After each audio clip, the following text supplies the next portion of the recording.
లోక్సభ ఎన్నికలు చివరి అంకానికి చేరాయి. రేపు 7వ విడత ఎన్నికకు పోలింగ్ జరగనుంది. 7వ విడతలో 8 రాష్ట్రాలు, కేంద్రపాలిత ప్రాంతాల్లోని 57 లోక్సభ నియోజకవర్గాలకు పోలింగ్ జరగనుంది.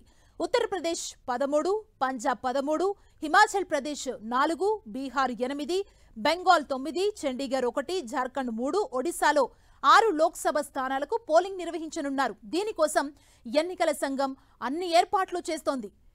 ఈ 7వ విడతలో పలువురు ముఖ్య నేతలు పోటీ చేస్తున్నారు.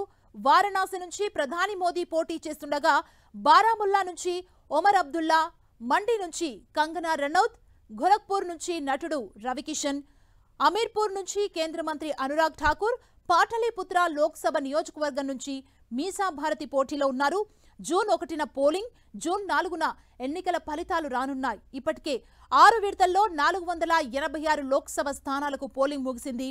7వ విడత పోలింగ్ ముగిస్తే ఇక దేశవ్యాప్తంగా మొత్తం 8,360 మంది అభ్యర్థుల భవితవ్యం జూన్ 4న తేలిపోనుంది.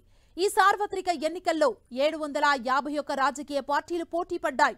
2019తో పోల్చితే 104% రాజకీయ పార్టీల సంఖ్య పెరిగింది. మొదటి విడత పోలింగ్లో 66.41%, రెండో విడతలో 66.71%, మూడో విడతలో 65.68% పోలింగ్ నమోదైంది.